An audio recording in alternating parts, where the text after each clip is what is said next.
Hey, what's going on, guys? A little bit of a different video.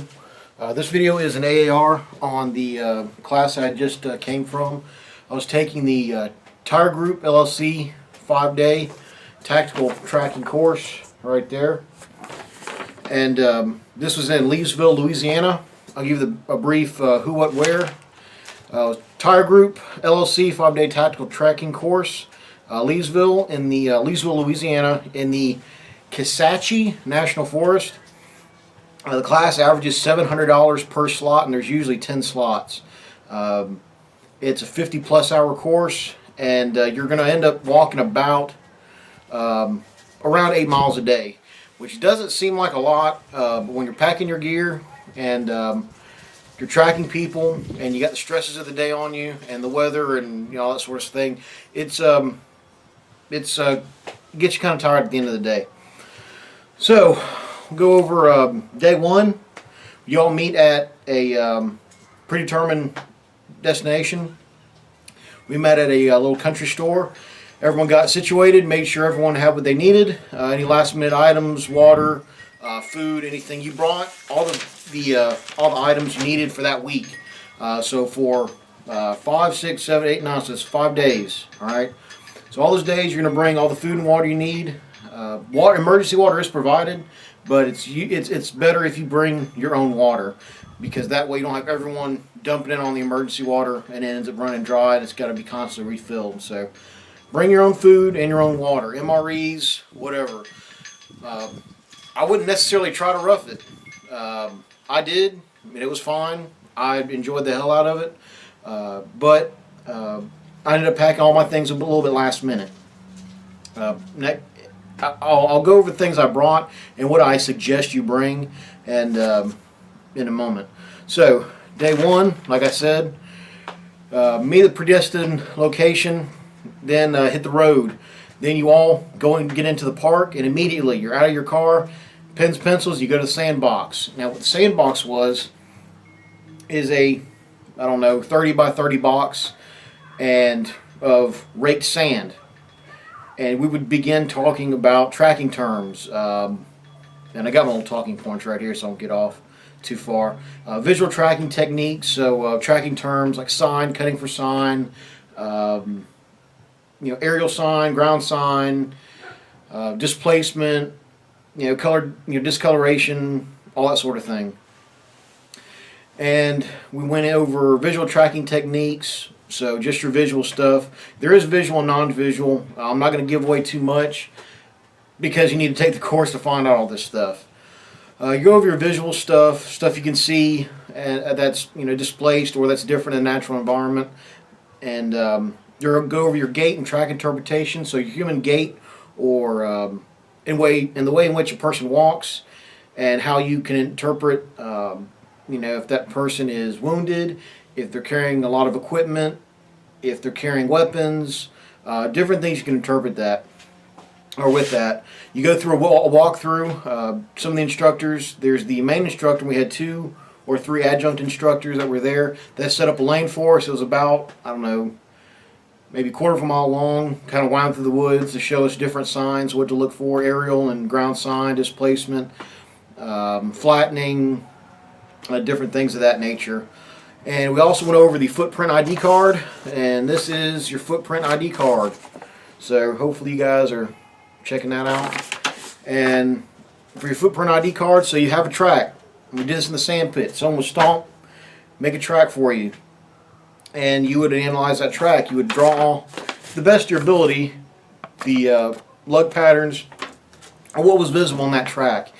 And to bring out more lug pattern, you would use a pretty high lumen flashlight, and you end up casting long shadows, and you bring out more definition in the print. So that was pretty neat. So anyway, you fill out your footprint data card with your date, location, direction the person was going. You name the print. So the print, anything you can think of.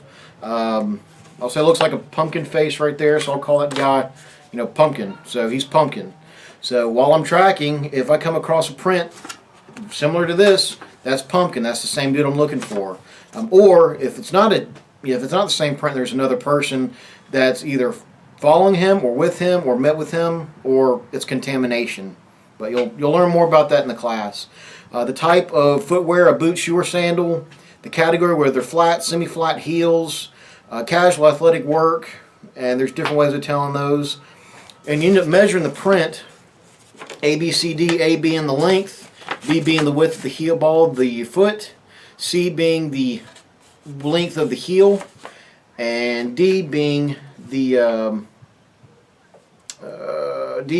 width of the heel. So different measurements, and if you only have a heel print, you have a heel strike diagram they end up drawing, and you fill all this out, whatever print you have, right or left. So when when command comes in, the CO, whoever's going to be put in charge says, okay, here, what do you have? I can hand them this card and say, this is what I got, this is the guy you're looking for, and I hand that over to them. That's why you want to make it as neat and as defined as you can, because it might not just be for you. I can read my own sloppy handwriting, but I might need to hand that information off to someone else, and they need to be able to interpret that information clearly. So there's a footprint data card, and it's got some incident site checklists. So I'm not really going to go over those. Take the course. And that's day one. We broke about 4 o'clock or 1600 on day one. And we started setting up hooches. Guys set up tents, some guys set up hammocks. I kind of roughed it. I just have my sleeping pad and my patrol bag and a poncho strung up over me, which was all good until the last day when it started raining. So more on that in a second. Day two, and you're getting up, I don't know, about 6 o'clock, 6:30 or so. So it's not too bad. So you're up, and you have about an hour to do whatever. Go to the bathroom. There's no bathrooms out there, so you're gonna piss and shit in the woods. There is that little country store is about, I don't know, a 30-minute or so drive. So if you want to go do that, you can, but it's a little bit out of the way. So day two, we go over tracker pursuit, 2-man and 4-man tracker teams. Where in our class, I think we had, with instructors and everything, we had about 14 people.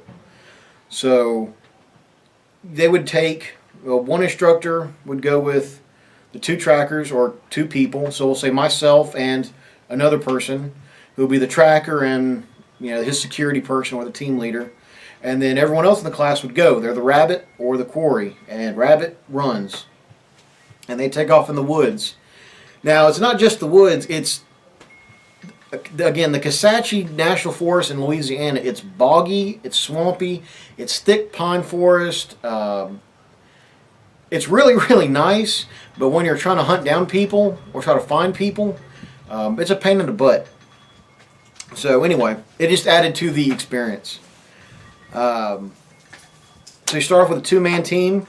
Myself, I'll start looking for sign, and the thing if I'm tracking and I see my sign, this is downward claw hand is I have sign.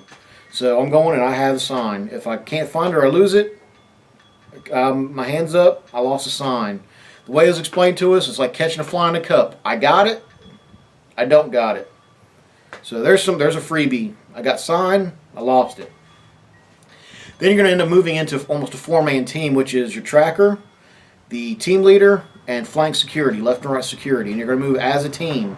Now your security needs to move in front of the tracker to make sure that he doesn't end up coming into contact. Well, and it's a team leader's job to make sure those flankers stay up there, but they don't end up walking into the track line. So there's a little bit of maneuvering and things going on.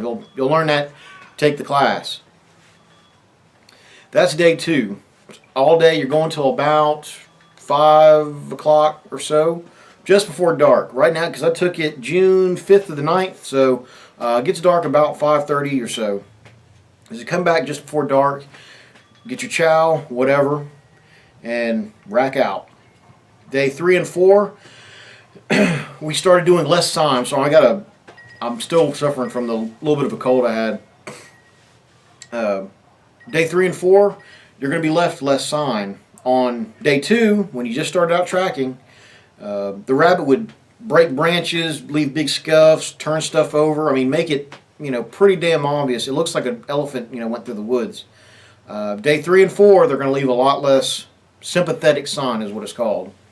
So you have to keep your eyes open. You have to look for that sign, but you have to also keep aware of the big picture. You don't want to get fixated and get that tunnel vision, because they could have circled back, cut off, split up. You have to be able to see the big picture, but in detail. This time you're in a full tracker squad, which is Alpha and Bravo team. So you have your tracker up front. Actually, have your 2 security guys, your tracker, then the Alpha team leader, squad leader, then your Bravo team leader, security, and rear security. And you move as a cohesive unit. And especially in thick swamp and forest and bogs, it can be a pain, and especially for the flankers. There's a lot of briars, a lot of vines, a lot of creeks you're going to be jumping over, and so come prepared for that. You're also moving tactically. Day 2, you're kind of loud, everyone's chit-chatting. Day 3 and 4, it's almost completely hand and arm signals only, maybe some whispers, but hand and arm signals only for everybody. And as the rabbit, you're not just running out of the woods and sitting. You're setting up ambushes, learning how to camouflage. Excuse me. Learning how to camouflage yourself. Learning how to set up ambushes, what a good ambush site looks like, different types of ambushes. And you're also, as the tracker squad, learning your battle drills. Battle drill 1 Alpha, rack contact, brake contact, wheel left, wheel right, things of that nature. And also, if your lost track drills. I'm not going to go over the lost track drills, but there's some pretty ingenious ways of finding track once you've lost it. So you're going and it goes in a swamp or bog, or your eyes are just so stressed that you start losing it and you had to take a break and you just lost your sign. There's different ways of doing it. One is the tracker backs up 10 or 15 meters and does a giant 360 to see if you can pick it up again. And there's quite a few other ones, but that's the one that's the gimme, a freebie I'll give you. But that's just one. There's several of them. And that's day 3 and 4. You're going all day. Everyone generally has a chance to get into all positions: team leaders, flankers, rear security, squad leader, and tracker, if I didn't mention that already. Tracker's a pretty stressful position because you have everybody's depending on you to keep moving. And especially when it was as cold as it was, everyone wants to keep moving. So there's already the stress of, hey, I need to keep moving. Everyone wants to keep moving. I got to find this sign. But then there's everyone's depending on me to find all these people. And then you have to try to find them and see them before they spring the ambush. Oh yeah, and they do lay booby traps for you. So I knew that personally. I died once. So that's day 3 and 4. And day 5 is your final exercise, which is very, very little sympathetic sign. And everyone's moving tactically, talking, hand and arm signals only. And you're going, and you go all day. You're up first thing in the morning, and we came back about 4 o'clock, so everyone could come and pack their stuff up. That was another thing. Every morning, except for day 5, we would start off with a sandbox drill. So we'd go in the sandbox and work out a scenario. How many people came in? What did they do? How many left? Did they have weapons? That sort of thing. And there's different ways of telling those things. But in order to figure that out, take the class. Now, that in a nutshell is the 5-day course, with a lot of details left out because I don't want to end up giving it all away. Some things you'll go over, and I'm just going to read from the curriculum that gets emailed to you. Let's see here. You learn glossary tracking terms, human gate interpretation, mission of the tracker squad, duties and responsibilities within the tracking squad, lost track drills, immediate action drills, age, assessing the age of sign, conducting tracking operations. There's a lot of stuff that goes over, and it's a 50-plus hour week course, so you're out there for a while. Now, required item list, I'll just quickly go over. You know, serviceable clothes or uniform, serviceable boots with a non-military tread. Just being, you know, none of the issue Welco boots or whatever the basic issue, you know, everyone's got them kind of boots with the regular military tread. Just because if everyone has the same boots, it's hard to distinguish tread patterns and who's doing what. And there's ways of doing it, but it's in another course. So just for this course, a 5-day tactical tracking course, non-military tread on your boots, and you know, GPS or compass, knife, rifle, your LBE, or some sort of load-bearing equipment, whether it be chest rig, vest. Some you can put some stuff on. A pack with 3-liter hydration system or camelback. I'll show you some of the stuff I brought. Pen, pencil, paper, tape measure, gloves, camo, stick or cream, headgear, insect repellent or DEET if it's spring, summer, fall, and a hiking backpack if you don't have a ruck, sleeping bag, hammock, tent, whatever. And bring enough food for each day, so whatever you want to eat, you know, bring it. But be cognizant you're going to have to pack it with you. Now when you're out, you don't necessarily need an entire rucksack. You know, I have a, I'll just go bypass this real quick. I just had a old camelback hog, and it's got a big pocket, a small pocket, and I just put my some of the small MRE stuff, the peanut butter, the crackers, you know, tortillas, whatever it was, and just put that to snack on the day or when we're stopped in the ambush or whatever. So you don't necessarily need a big ruck when you're out tracking. When you're back into camp and that's where you have all your stuff, you can use it then. But just a regular assault pack with hydration. I know one guy had brought like 2 or 3 Nalgene bottles. You can do that. Camelback's just a little bit easier for me. Let's see what else we're doing. They suggest you bring long sleeve shirts. I agree. BDU type clothes. I agree. Now the whole course is in the outdoors. You're in the woods. The whole thing takes place there. The only time you can go to town is usually at night, if you choose to. But you're outside the whole time. You're in the woods. There's no cabins. There's no nothing. You can bring a tent. You can bring a cot, hammock, what have you. But bring something. And it's not cushy. You know, don't make it hard on yourself. But it's not a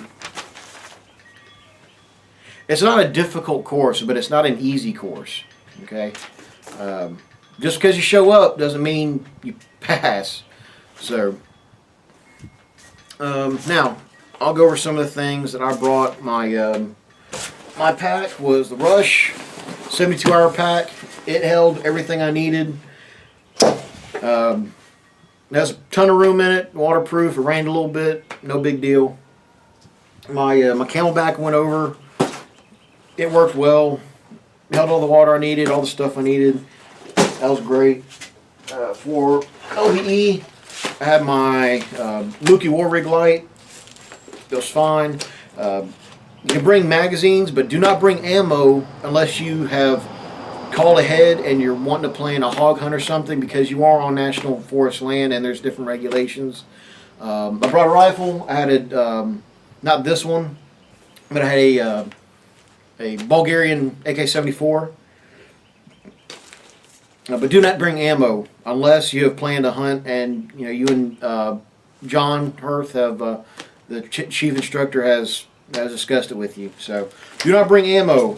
Bring your mags. Do not bring ammo.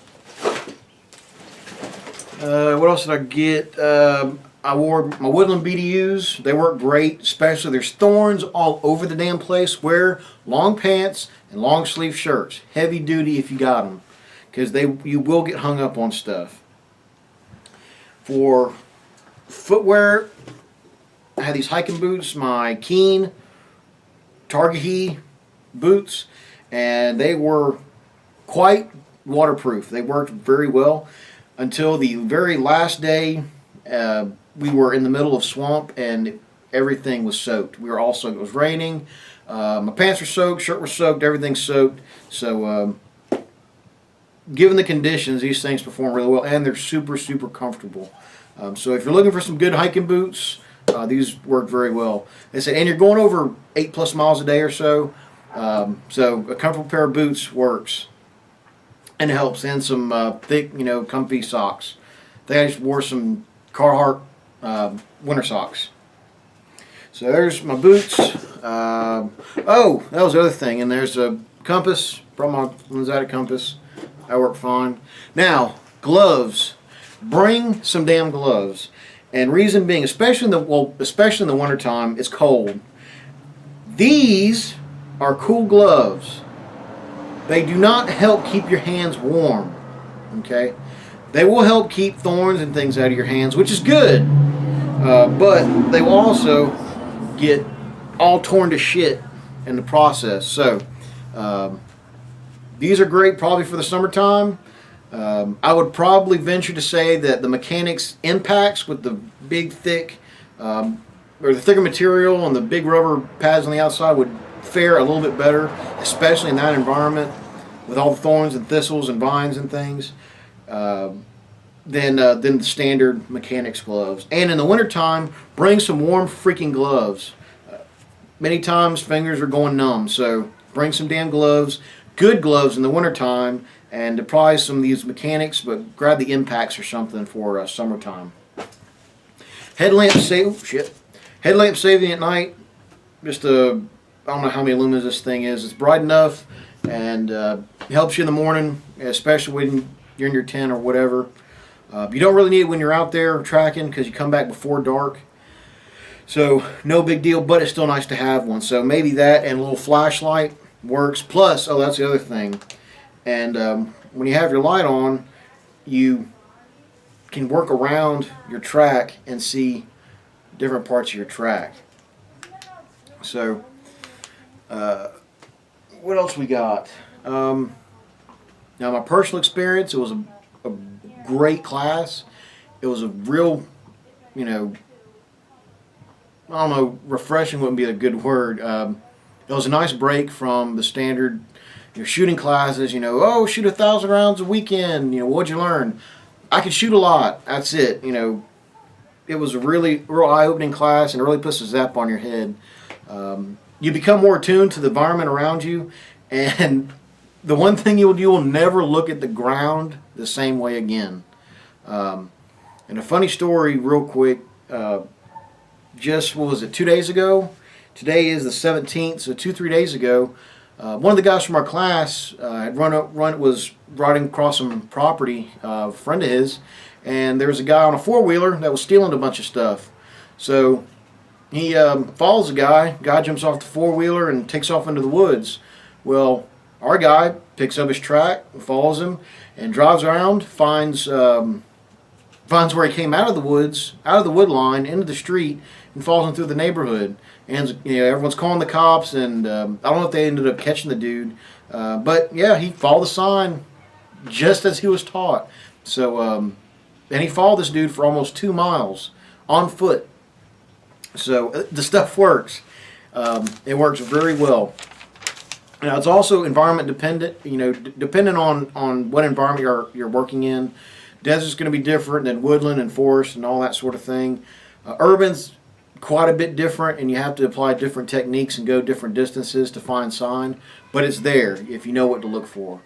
Now I will put a link to John's book, and which he literally wrote the book on tactical tracking. So I'll put a link to that and to the Tire Group website so you guys can get information off of that. But he also offers, I think, a 2-day tracking course for visual tracking, 3-day, the 5-day.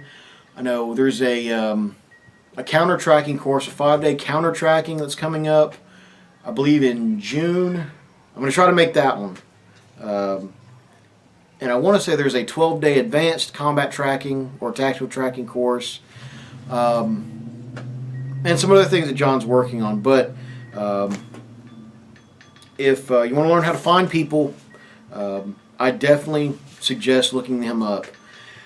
And the experience and the experience of the past experiences of the class mates varied. We had SWAT, SF guys, private contractors, alphabet soup company people. Who else? And me. So wide range of people, and different backgrounds, but the vast majority were specialized military and combat arms, law enforcement, and the guerrilla himself. So all in all, guys, it was a great course. I highly recommend it. It was well worth it, and it averages $700 a slot, but generally if you get in early, you get, I think I got it almost for $100 or $150 off, and I don't really recall what I paid for it because it didn't matter. I wanted the course. So if you get in early, you generally pay a little bit less, but that's all I can come to mind, guys. So if you guys have any questions, let me know. You can get in contact with me. Again, I'll put John's information at the bottom, and I'll link him, and that'll be to the Tire Group LLC. That's John's company. And if you guys want to look him up, please do. He's a very personable guy. He's a very nice guy, and he will work with you. And if you guys have anything else, bitches, gripes, complaints, let me know, and I'll take care of them. So, as always, you guys have a good one. Thanks.